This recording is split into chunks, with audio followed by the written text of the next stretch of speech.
Hello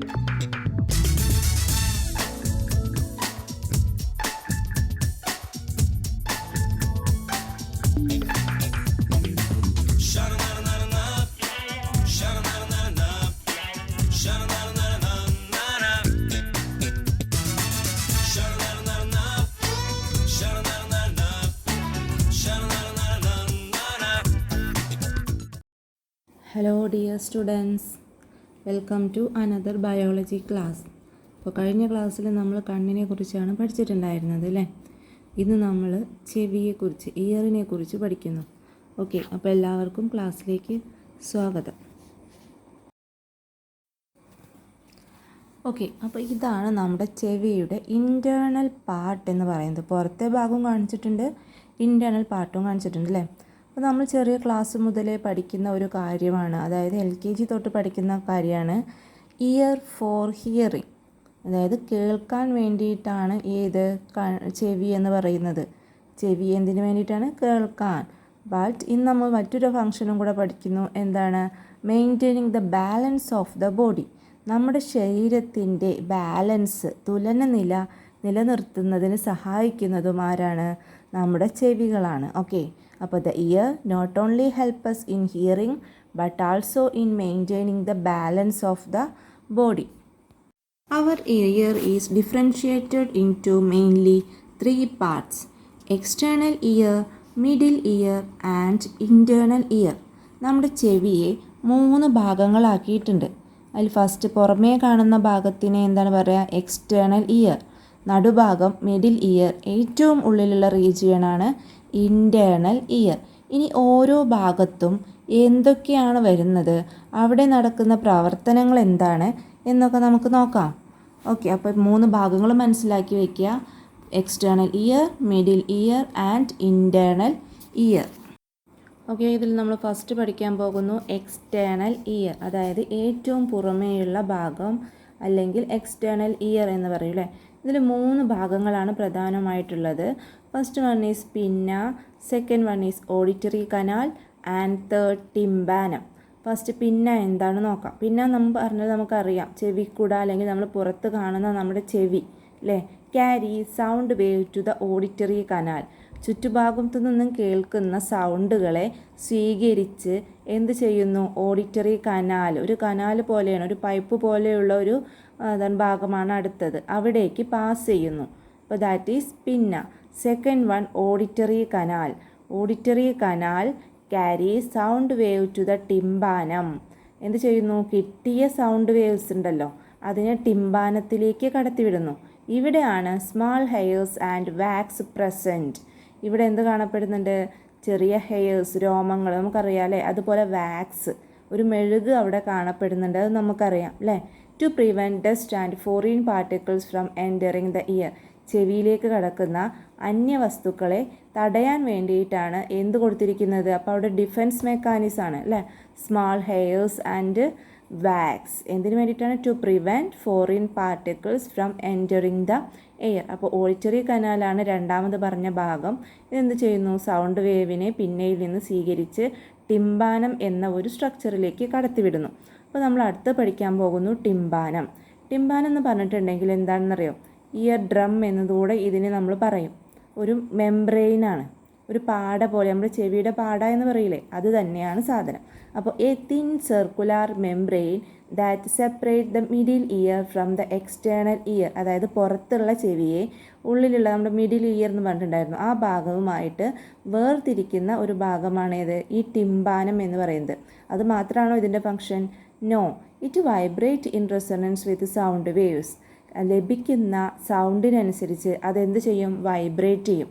vibrate ചെയ്യുക എന്ന് പറഞ്ഞാൽ അറിയില്ലേ, നമ്മൾ ഫോണിൻ്റെ ഒക്കെ വൈബ്രേഷൻ കേട്ടിട്ടില്ലേ, അതുപോലെ ടിംബാനം സൗണ്ട് കേൾക്കുമ്പോൾ, സൗണ്ട് വേവ്സ് അവിടെ എത്തുമ്പോൾ ടിംബാനം എന്ത് ചെയ്യും? വൈബ്രേറ്റ് ചെയ്യുന്നു. ഓക്കെ, അപ്പോൾ ഈ 3 ഭാഗങ്ങൾ ശ്രദ്ധിക്കുക: പിന്ന, ഓഡിറ്ററി കനാൽ, ടിംബാനം. അടയാളപ്പെടുത്തിയിരിക്കുന്നത് പിക്ചർ നോക്കി നന്നായി മനസ്സിലാക്കുക. ഓക്കെ, ഫങ്ഷൻ ഓഫ് പിന്ന പഠിക്കുക, ഇമ്പോർട്ടൻസ് ഓഫ് ഓഡിറ്ററി കനാൽ പഠിക്കുക. Next middle ear. ചിത്രം നോക്കുക. മിഡിൽ ഇയർ എന്ന് പറഞ്ഞിട്ടുണ്ടെങ്കിൽ അവിടെ കാണുന്നത് 3 ടൈപ്സ് ഓഫ് ബോൺസ് ആണ്. Which are the bones? Malleus, incus and stapes. ഇതിൽ സ്റ്റേപ്പീസ് നിങ്ങൾക്ക് അറിയുന്നുണ്ടായിരിക്കും. നമ്മുടെ ശരീരത്തിലെ സ്മോളസ്റ്റ് ബോൺ, ഏറ്റവും ചെറിയ അസ്ഥിയാണ് ഏത്? സ്റ്റേപ്പീസ് എന്ന് പറയുന്നത്. ഏറ്റവും ചെറിയ അസ്ഥി കാണപ്പെടുന്നത് അപ്പോൾ എവിടെയാണ്? നമ്മുടെ ചെവിക്കകത്താണ്. ഓക്കെ, അപ്പോൾ ഏതൊക്കെയാണ് 3 types of bones? Malleus, incus and stapes. പിന്നെ എന്താണ് സ്റ്റേപ്പീസ്? ഇതിന് നമ്മൾ മൂന്നിനെയും കൂടെ, മാലിയസ്, ഇൻകസ്, സ്റ്റേപ്പീസ് മൂന്നിനെയും കൂടെ പറയുന്ന പേരാണ് ഇയർ ഒസിക്കിൾസ് എന്ന് പറയും. Amplify and transmit the vibration of the tympanum to the internal ear. നമ്മൾ പറഞ്ഞു ടിംബാനത്തിൽ സൗണ്ട് വേവ്സ് എത്തുമ്പോൾ അവിടെ ഒരു വൈബ്രേഷൻ ഉണ്ടാകുന്നു എന്ന്. ആ വൈബ്രേഷൻ ഏതിൽ തട്ടുന്നു? മാലിയസിൽ തട്ടുന്നു, അതിനുശേഷം ഇൻകസിൽ തട്ടുന്നു, അതിനുശേഷം സ്റ്റേപ്പീസിലേക്ക് പാസ് ചെയ്യുന്നു. ഈ മൂന്നിലൂടെയും എന്ത് ചെയ്യുന്നു? ആ സൗണ്ട് വേവ്സ് അല്ലെങ്കിൽ ആ വൈബ്രേഷൻ പാസ് ചെയ്യുകയാണ് ചെയ്യുന്നത്. ഓക്കെ, എന്നിട്ടത് ഉൾഭാഗത്തേക്ക് പോകും. ഓക്കെ ആണല്ലോ. ഇനി അതിൽ വരുന്ന മറ്റൊരു ഭാഗമാണ് യൂസ്റ്റേക്കിയൻ ട്യൂബ്. യൂസ്റ്റേക്കിയൻ ട്യൂബ് അല്ലെങ്കിൽ യൂസ്റ്റേക്കിയൻ നാളി എന്ന് പറഞ്ഞിട്ടുണ്ടെങ്കിൽ connect the middle year and the pharynx. Pharynx നമ്മൾ പഠിച്ച ഒരു അവയവമാണ് അല്ലേ? അപ്പോൾ ഈ ഒരു മിഡിൽ ഇയറിനെ ഫാരിങ്സുമായിട്ട് കണക്ട് ചെയ്യുന്ന ഭാഗമാണ് ഏത്? യൂസ്റ്റേക്കിയൻ ട്യൂബ് എന്ന് പറയുന്നത്. Protect the tympanum by balancing the pressure on either side of the tympanum. പിന്നെ എന്ത് ചെയ്യുന്നു? നമ്മുടെ ടിംബാനത്തെ പ്രൊട്ടക്റ്റ് ചെയ്യുന്നു. ടിംബാനത്തിൽ ഹൈ പ്രഷറൊക്കെ വന്നിട്ടുണ്ടെങ്കിൽ എന്ത് സംഭവിക്കും? ആ ടിംബാനം പൊട്ടിപ്പോവാനുള്ള ചാൻസ് ഉണ്ട്. അപ്പോൾ അതിൻ്റെ പ്രഷർ ബാലൻസ് ചെയ്യുന്നത് ആരാണ്? ടിംബാനത്തിൻ്റെ പ്രഷർ ബാലൻസ് ചെയ്യുന്നത് യൂസ്റ്റേക്കിയൻ ട്യൂബാണ്. നമ്മൾ പറയാറുണ്ടല്ലേ, നമുക്ക് കേൾക്കാനുള്ള സൗണ്ടിന് ഒരു പരിധിയുണ്ട്. അത് 20 ഹെർട്സ് മുതൽ 20,000 ഹെർട്സ് വരെയാണ് മനുഷ്യന് കേൾക്കാൻ കഴിയുന്ന സൗണ്ട്. അതിൽ കൂടുതൽ കേട്ടിട്ടുണ്ടെങ്കിൽ നമ്മുടെ സൗണ്ടിന് അല്ലെങ്കിൽ നമ്മുടെ ചെവിക്ക് കേടാണ്. അപ്പോൾ ഈ ടിംബാനത്തിലെ പ്രഷർ കൂടിയിട്ട് നമ്മുടെ ടിംബാനം പൊട്ടിപ്പോവാനൊക്കെയുള്ള ചാൻസ് ഉണ്ട്. അപ്പോൾ അതിൽ നിന്നെല്ലാം ഇതിനെ സംരക്ഷിക്കുന്നത്, ഒരു പരിധി വരെ സംരക്ഷിക്കുന്നത് ആരാണ്? യൂസ്റ്റേക്കിയൻ ട്യൂബ് എന്ന് പറയുന്ന ആ ഒരു അവയവമാണ്. അത് നിങ്ങളുടെ ആ പിക്ചറിൽ നോക്കുക, ഒരു നീല നിറത്തിൽ ഒരു ട്യൂബ് താഴേക്ക് പോകുന്നത് കാണാം. ഓക്കെ, അപ്പോൾ അതാണ് യൂസ്റ്റേക്കിയൻ ട്യൂബ് എന്ന് പറയുന്നത്. ഓക്കെ, അപ്പോൾ 2 parts of ear we are completed. That is external ear and middle ear എന്നും പഠിച്ചു. അതിലെ ഭാഗങ്ങൾ ഏതൊക്കെയാണെന്ന് പഠിച്ചു അല്ലേ? എക്സ്റ്റേണൽ ഇയറിൽ വരുന്നത് ഏതൊക്കെയാണ്? ഇയർ പിന്ന, ഓഡിറ്ററി കനാൽ, ടിംബാനം. മിഡിൽ ഇയറിൽ വരുന്ന ഭാഗങ്ങൾ malleus, incus, stapes, commonly called ear ossicles and other part Eustachian tube. Next we are going to study about internal ear. ഏറ്റവും ഉൾഭാഗത്ത് കാണപ്പെടുന്ന ചെവിയുടെ ഭാഗമാണ് ഏത്? ഇൻറ്റേർണൽ ഇയർ എന്ന് പറയുന്നത്. അവിടെ എന്തൊക്കെയാണ് നമ്മൾ നോക്കാം. The internal ear is situated inside a bony case in the skull. അതായത് നമ്മുടെ സ്കള്ളുണ്ടല്ലോ, തലയോട്ടിയുടെ ഉള്ളിലാണ് ഏത് കാണപ്പെടുന്നത്? അതിനുള്ളിലൊരു ബോണി കേസ് ഉണ്ട്, എല്ലുകൊണ്ട് നിർമ്മിതമായ ഒരു ഭാഗം. അതിനുള്ളിൽ എന്ത് കാണപ്പെടുന്നു? ഈ ഇൻറ്റേർണൽ ഇയർ കാണപ്പെടുന്നു. ആ ഒരു ബോണി കേസിന് നമ്മൾ പറയുന്ന പേരാണ് bony labyrinth. Okay, in this bony case there are membranous labyrinth as well. അതെന്താണെന്ന് വെച്ചാൽ അതിനുള്ളിൽ, ഈ ബോണി കേസിനുള്ളിൽ കുറേ മെംബ്രേനിയസ് ആയിട്ടുള്ള പാട പോലെ കാണുന്ന ലാബരിന്തുകൾ കാണപ്പെടുന്നുണ്ട്. പാട പോലെ കാണപ്പെടുന്ന സ്ട്രക്ചർ. ഈ ലാബരിന്തിനുള്ളിൽ ഫ്ലൂയിഡ് കാണുന്നു. ആ ഫ്ലൂയിഡിൻ്റെ പേരാണ് endolymph. Okay, the space between the membranous and bony labyrinth is filled with a fluid called perilymph. അപ്പോൾ നമ്മൾ പറഞ്ഞു ആ മെംബ്രേനിയസിൻ്റെ ഉള്ളിലുള്ള ലിംഫ് അല്ലെങ്കിൽ ഫ്ലൂയിഡ് എന്ന് പറഞ്ഞിട്ടുണ്ടെങ്കിൽ എൻഡോലിംഫാണ്. ഇനി ഈ മെംബ്രേനിയസും അതുപോലെ ബോണി ലാബരിന്ത് ഉണ്ടല്ലോ, ആ ബോണി കേസ്, അതിന് രണ്ടിനും ഇടയിലുള്ള ഫ്ലൂയിഡിനെ പറയുന്ന പേരാണ് പെരിലിംഫ്. അപ്പോൾ 2 തരം ഫ്ലൂയിഡ് അവിടെ കാണപ്പെടുന്നുണ്ട്, എൻഡോലിംഫ് ആൻഡ് പെരിലിംഫ്. മാറിപ്പോകരുത് കേട്ടോ. പിന്നെ സെമി സർക്കുലാർ കനാൽ, ഇവിടെ കാണുന്ന ഭാഗങ്ങളാണ് സെമി സർക്കുലാർ കനാൽ. അർദ്ധവൃത്താകാര കുഴലുകൾ എന്ന് പറയും, അല്ലെങ്കിൽ അർദ്ധവൃത്താകാര കനാലുകൾ എന്ന് പറയും. പിന്നെന്താണ്? Vestibule and cochlea are the main parts of internal ear. അപ്പോൾ കുറച്ച് ബുദ്ധിമുട്ടാണ് പഠിക്കാൻ, ഓർത്ത് വയ്ക്കുക. Semi circular canal, vestibule and cochlea, these are the parts of internal ear. Okay, ഇതിൽ semi circular canal and vestibule help in balance in the body. നമ്മുടെ ശരീരത്തിൻ്റെ തുലന നില അല്ലെങ്കിൽ ബാലൻസ് കീപ്പ് ചെയ്യുന്നത് ചെവിയാണെന്ന് പറഞ്ഞു അല്ലേ? അപ്പോൾ ഏത് ഭാഗമാണ്? സെമി സർക്കുലാർ കനാലും വെസ്റ്റിബ്യൂളുമാണ് ഇതിന് സഹായിക്കുന്നത്. അപ്പോൾ ഇവരെ നമ്മൾ മാറ്റി നിർത്തിയാൽ മറ്റൊരു പാർട്ടാണ് കോക്ലിയ. കോക്ലിയ ചുരുണ്ട് ഒച്ചിനെ പോലെ കാണപ്പെടുന്ന ഒരു ഭാഗമാണ്. അതുകൊണ്ട് ഈ ഭാഗമാണ് ഇയറിങ്ങിൽ അല്ലെങ്കിൽ കേൾവിയിൽ സഹായിക്കുന്ന മറ്റൊരു ഭാഗം എന്ന് പറയുന്നത്. ഓക്കെ, അപ്പോൾ ഇതൊക്കെയാണ് ഇൻറ്റേർണൽ ഇയറിൻ്റെ പ്രത്യേകതകൾ. ഇൻറ്റേർണൽ ഇയർ ഒരു കേസിനുള്ളിലാണ്, ഒരു ക്യാവിറ്റിക്കുള്ളിലാണ്, ബോണി ക്യാവിറ്റി. അതിൽ കുറേ മെംബ്രെയിൻസ് കാണുന്നു. ആ മെംബ്രെയിൻസിനുള്ളിലുള്ള ഫ്ലൂയിഡാണ് endolymph. Space between membranes and bony labyrinth filled with fluid called perilymph. ഇനി ഇതിലടങ്ങിയിരിക്കുന്നത് ആരൊക്കെയാണ്? Semi circular canal, vestibule and cochlea. ഇതിൽ ബാലൻസിങ്ങിന് സഹായിക്കുന്നത് ആരൊക്കെയാണ്? സെമി സർക്കുലാർ കനാലും വെസ്റ്റിബ്യൂളുമാണ്. ഓക്കെ ആണല്ലോ? Yes. Next, how is hearing possible? ഇനി എങ്ങനെയാണ് നമുക്ക് കേൾക്കുന്നത് എന്ന് നോക്കണ്ടേ? അതിനൊരു ചിത്രം നിങ്ങൾക്ക് താഴെ കൊടുത്തിരിക്കുന്നുണ്ട്.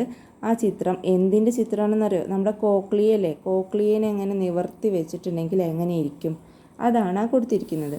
ഓക്കെ, അപ്പോൾ ഇവിടെ നമ്മൾ ശ്രദ്ധിക്കേണ്ട വേറെ 2 ഭാഗങ്ങളുണ്ട്. Oval window, round window. Oval window എന്ന് പറഞ്ഞിട്ടുണ്ടെങ്കിൽ മെംബ്രെയിൻ സീൻ അറ്റാച്ച് ദ സ്റ്റേപ്പിസുമായിട്ട് കണക്ട് ചെയ്യുന്ന ഒരു മെംബ്രെയിൻ, ഒരു പാട, അതാണ് ഏത്? ഓവൽ വിൻഡോ എന്ന് പറയുന്നത്. ഓക്കെ, അപ്പോൾ അതിൽ നിന്ന് സ്റ്റാർട്ട് ചെയ്തിട്ട്, അപ്പോൾ നമ്മൾ ആദ്യം പറഞ്ഞു സ്റ്റേപ്പിസ് വരെ നമ്മൾ എത്തി നിന്നിട്ടുണ്ട്? സൗണ്ട് വൈബ്രേഷൻ അല്ലേ? അത് പിന്നെ എവിടേക്ക് കിടക്കും? ഈ ഓവൽ വിൻഡോ വഴി കോക്ലിയക്കകത്തേക്ക് പ്രവേശിക്കും. ഓക്കെ ആണല്ലോ? പിന്നെ വേറൊരു വിൻഡോ അവിടെ കാണാം, that is round window. Help in the movement of fluid inside the cochlea. ഇതെന്തിനു വേണ്ടിയിട്ടാണ് സഹായിക്കുന്നത്? ഈ കോക്ലിയക്കകത്ത് ഒരു ഫ്ലൂയിഡ് ഉണ്ട്, അതിൻ്റെ ചലനത്തെ സഹായിക്കും. എന്തിനാണ് ഈ ഫ്ലൂയിഡൊക്കെ? ഇതിൻ്റെ ചലനം വഴിയാണ് നമുക്ക് ഈ സൗണ്ട് വേവ്സും സൗണ്ട് വൈബ്രേഷൻ പാസ് ചെയ്യുന്നതും നമുക്ക് കേൾക്കാൻ കഴിയുന്നതും. ഓക്കെ, അപ്പോൾ കോക്ലിയ പറഞ്ഞിട്ടുണ്ടെങ്കിൽ നമുക്ക് പറയാം അതൊരു കോയിൽഡ് ലൈക്ക് സ്ട്രക്ചറാണ് അല്ലേ? Okay, then we are going to study about structure of cochlea. Cochlea is a coiled tube-like snail shell എന്ന് പറയും. അതായത് നമ്മുടെ സ്നെയിലിൻ്റെ ഷെല്ലില്ലേ, ഒച്ചിൻ്റെ ഷെല്ല് പോലെ കോയിലായിട്ടുള്ള ഒരു സ്ട്രക്ചറാണ് ഇത് cochlea. It consist of 3 chambers. ഇതിന് 3 അറകളുണ്ട്. എത്ര ചേമ്പേഴ്സ് ഉണ്ട്? 3 അറകൾ അല്ലേ? Specialized sensory hair cell which are present in the basilar membrane that separate the middle and lower chambers. അപ്പോൾ നമ്മൾ 3 ചേമ്പറുകൾ ഉണ്ടെന്ന് പറഞ്ഞു. ഇതിനെ സെപ്പറേറ്റ് ചെയ്തുകൊണ്ട് ഒരു മെംബ്രെയിൻ ഉണ്ട്, ഒരു പാടയുണ്ട്. അതിന് പാടയ്ക്ക് പറയുന്ന പേരാണ് ബേസിലാർ മെംബ്രെയിൻ. ഈ ബേസിലാർ മെംബ്രെയിനിൽ ധാരാളം ഹെയർ സെല്ലുകൾ കാണപ്പെടുന്നുണ്ട്. ഹെയർസ്, രോമങ്ങൾ പോലെ കാണപ്പെടുന്നുണ്ട്. ഓക്കെ, അപ്പോൾ ഇവിടെയാണ് എന്ത് സംഭവിക്കുന്നത്? ഒരു ഓഡിറ്ററി റിസപ്റ്ററായിട്ട് ആക്ട് ചെയ്യുന്നത് ആരാണ്? ഈ ഹെയർ സെൽസ് ആണ്. അപ്പോൾ ഇത് ബാസിലാർ മെംബ്രെയിനും അതുപോലെ ഈ സെൻസറി ഹെയർ സെല്ലുണ്ടല്ലോ, മെംബ്രെയിനും അതുപോലെ ഹെയർ സെല്ലും, ഈ രണ്ടും കൂടെ കൂടിയിട്ട് നമ്മൾ പറയുന്നൊരു പേരാണ് ഓർഗൻ ഓഫ് കോർട്ടി. അപ്പോൾ ഓർഗൻ ഓഫ് കോർട്ടി എന്ന് പറഞ്ഞാൽ എന്താണ്? കോക്ലിയക്കകത്ത് കാണപ്പെടുന്ന ബേസിലാർ മെംബ്രെയിനും സെൻസറി ഹെയറും കൂടി ചേർന്നതിനെയാണ് നമ്മൾ ഓർഗൻ ഓഫ് കോർട്ടി എന്ന് പറയുന്നത്. ഓക്കെ, അപ്പോൾ നമുക്ക് ഇനി എങ്ങനെയാണ് ഹിയറിംഗ് സാധ്യമാകുന്നത് എന്ന് നോക്കാം. ഓക്കെ, അപ്പോൾ നമ്മൾ പറഞ്ഞിട്ടുണ്ടായിരുന്നു സൗണ്ട് വേവ്സ് എക്സ്റ്റേണൽ ഇയറിലൂടെ പാസ് ചെയ്ത് ടിംബാനത്തിൽ തട്ടുന്നു അല്ലേ? അപ്പോൾ അവിടെ ഒരു വൈബ്രേഷൻ ഉണ്ടായിരുന്നു. ആ vibration transmitted two year ossicles which causes vibration of the membrane in the oval window. ആ വൈബ്രേഷൻ ഇയർ ഓസിക്കിൾസിലൂടെ ഓരോ ഇയറിലൂടെയും കടന്നു പോകുന്നു. അങ്ങനെ അത് ഓവൽ വിൻഡോയിൽ ഒരു വൈബ്രേഷൻ ഉണ്ടാക്കുന്നു എന്ന് പറഞ്ഞു അല്ലേ? അപ്പോൾ എന്താണ് സംഭവിക്കുന്നത്? ഈ വൈബ്രേഷൻ എന്ത് സംഭവിക്കുന്നു? Further cause the movement of fluid inside the cochlea. നമ്മൾ പറഞ്ഞു കോക്ലിയക്കകത്ത് ഒരു ഫ്ലൂയിഡ് ഉണ്ട്, ഒരു ദ്രാവക ഭാഗമുണ്ട്. ആ ഭാഗത്ത് ഒരു മൂവ്മെൻറ്റ്, ഒരു ചലനം ഉണ്ടാക്കുന്നു. അതുവഴി sensory hair cell of the organ of Corti of the cochlea are stimulated.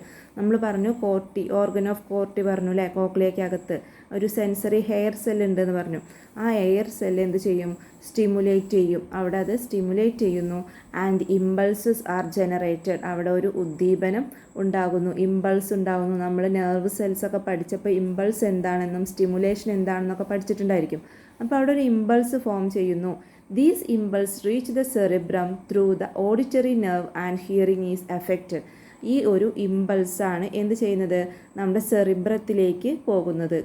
സെറിബ്രത്തിലേക്ക് പോകുന്ന വഴി ഏതാണ്? ഏത് വഴിയാണ് പോകുന്നത്? Auditory nerve. നമ്മൾ പറഞ്ഞു കണ്ണിൻ്റെ കാര്യം പറഞ്ഞപ്പോൾ അവിടെ എന്തുണ്ടായിരുന്നു? ഒപ്റ്റിക് നെർവ് ഉണ്ടായിരുന്നു അല്ലേ? കണ്ട വസ്തുവിൻ്റെ കാഴ്ചയുമായി ബന്ധപ്പെട്ടിട്ടുള്ള ഇമ്പൾസ് പാസ് ചെയ്യുന്നത് സെറിബ്രത്തിലേക്ക് പോകുന്നത് ഏത് വഴിയാണെന്ന് പറഞ്ഞിട്ടുണ്ടായിരുന്നു?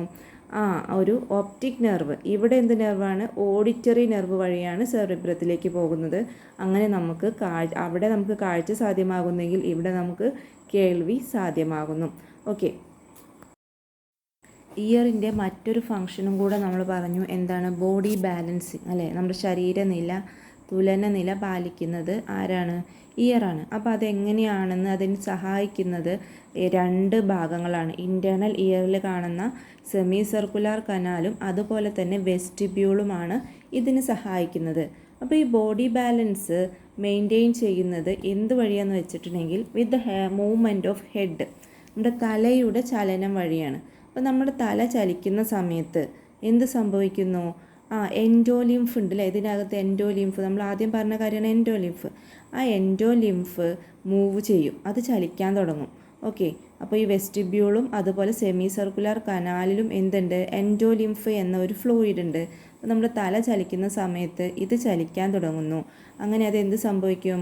This causes movement of the sensory hair cell and generate impulses. ഇതിനുള്ളിലും ഹെയർ സെല്ലുകൾ കാണപ്പെടുന്നുണ്ട്. ഓക്കെ, സ്മോൾ ഹെയേഴ്സ് കാണപ്പെടുന്നുണ്ട്. ഇത് ചലിക്കുന്നത് വഴി അവിടെ ഒരു ഇമ്പൾസ് ഫോം ചെയ്യും. ഈ impulse transmitted to the cerebellum of brain. ഇത് ട്രാൻസ്മിറ്റ് ചെയ്യുന്നത് എവിടേക്കാണെന്നറിയോ? എവിടേക്കാണ്? സെറിബെല്ലത്തിലേക്കാണ്. വെസ്റ്റിബുലാർ നെർവ് വഴി ഇത് സെറിബെല്ലത്തിലേക്ക് ട്രാൻസ്മിറ്റ് ചെയ്യുന്നു. And the equilibrium of the body is maintained. നമ്മുടെ ശരീരത്തിൻ്റെ ബാലൻസ് കീപ്പ് ചെയ്യാൻ സഹായിക്കുന്ന തലച്ചോറിലെ ഭാഗം ഏതാണ്? സെറിബെല്ലാണ്. നിങ്ങൾ ബ്രെയിൻ പഠിച്ചപ്പോൾ അതിൻ്റെ ഓരോ ഭാഗങ്ങളും അതിൻ്റെ ഫങ്ഷനും പഠിച്ചിട്ടുണ്ടായിരിക്കും. അപ്പോൾ ബോഡി ബാലൻസിങ് സെറിബെല്ലാണ്. ബാക്കിയുള്ളത് നമ്മുടെ സെൻസ് ഓർഗൻസും ബാക്കി എവിടേക്കാണ് പോകുന്നത്? സെറിബ്രത്തിക്കാണ് അല്ലേ? കാഴ്ച, കേൾവി അതൊക്കെ സെറിബ്രത്തിൽ നിന്നാണെങ്കിലും തുലനില അല്ലെങ്കിൽ ബാലൻസിങ് എവിടെയാണ്? സെറിബെല്ലത്തിലാണ് എന്നുള്ള കാര്യം ഓർത്ത് വയ്ക്കുക. അപ്പോൾ അതിന് സഹായിക്കുന്നത് സെമി സർക്കുലർ കനാൽ ആൻഡ് വെസ്റ്റിബ്യൂളാണ്. Okay, next we are going to study about taste. അതായത് നമുക്ക് ടേസ്റ്റിന് സഹായിക്കുന്നത് എന്തൊക്കെയാണ്, എങ്ങനെയാണ് നമ്മൾ ടേസ്റ്റ് തിരിച്ചറിയുന്നത് എന്നുള്ള കാര്യങ്ങളൊക്കെയാണ് പഠിക്കാൻ പോകുന്നത്. അപ്പോൾ നിങ്ങൾ ചെറിയ ക്ലാസ്സിൽ പഠിച്ചിട്ടുണ്ടായിരിക്കും. നമ്മുടെ നാവിൽ സ്വാദുമുകുളങ്ങളുണ്ട് അല്ലേ? പാപ്പില്ലാസ് ഉണ്ട്. പിന്നെ ഡിഫറെൻറ്റ് ടൈപ്സ് ഓഫ് ടേസ്റ്റ് ഏതൊക്കെയാണെന്നൊക്കെ നമ്മൾ പഠിച്ചിട്ടുണ്ട്. ഓക്കെ, അപ്പോൾ ഇതിനേക്കാൾ ഒരിത്തിരി അധികമായിട്ട് നമ്മൾ പഠിക്കാൻ പോകുന്നു how we can detect taste. Chemoreceptors seen inside the mouth and tongue help us to detect taste. അതായത് നമ്മുടെ ടങ്ങിലുള്ള കീമോറിസെപ്റ്റേഴ്സാണ് എന്തിന് സഹായിക്കുന്നത്? നമുക്ക് ടേസ്റ്റ് അറിയാൻ സഹായിക്കുന്നത്. ഓക്കെ, ഇതെവിടെയാണ് കാണുന്നത്? Mainly seen the surface of the tongue. നമ്മുടെ ടങ്ങിൻ്റെ സർഫസിൽ പുറം ഭാഗത്ത് തന്നെയാണ് ഈ കീമോറിസെപ്റ്റേഴ്സ് കാണുന്നത്. പിന്നെന്താണ്? പാപ്പില്ല എന്ന് പറഞ്ഞാൽ എന്താ നമുക്കറിയാം അല്ലേ? Projective structures seen on the surface of the tongue are called papilla. നമ്മുടെ നാവിൻ്റെ മുകളിൽ പൊന്തി നിൽക്കുന്ന ചെറിയ ചെറിയ മണികൾ പോലെ അല്ലേ? അതാണ് നമ്മൾ എന്താ പറയുക? പാപ്പില്ല എന്ന് പറയുന്നത്. അപ്പോൾ ഈ പാപ്പില്ലയാണ് എന്തിന് സഹായിക്കുന്നത്? Buds seen on the papilla that dictate taste are the taste buds. We have taste buds that are stimulated by taste like sweet, salt, sour, bitter, umami, etc. അതായത് ഏതൊക്കെ ടേസ്റ്റാണ് നമ്മൾ തിരിച്ചറിയുന്നത്? ഇതൊക്കെ അറിയുന്ന കാര്യങ്ങളല്ലേ? Sweet, salt, sore, bitter. Umami എന്ന് പറഞ്ഞാൽ പുതിയൊരു ടേസ്റ്റാണ് അല്ലേ? അതായത് നമ്മുടെ അജിനോമോട്ടോയുടെ ഒക്കെ ടേസ്റ്റ് ഇല്ലേ? യെസ്. അപ്പോൾ ഇതൊക്കെ തിരിച്ചറിയാൻ സഹായിക്കുന്നത് നാവിലെ പാപ്പില്ലകളാണ്. പാപ്പില്ലകളിൽ കാണുന്ന കീമോറിസെപ്റ്റേഴ്സാണ്.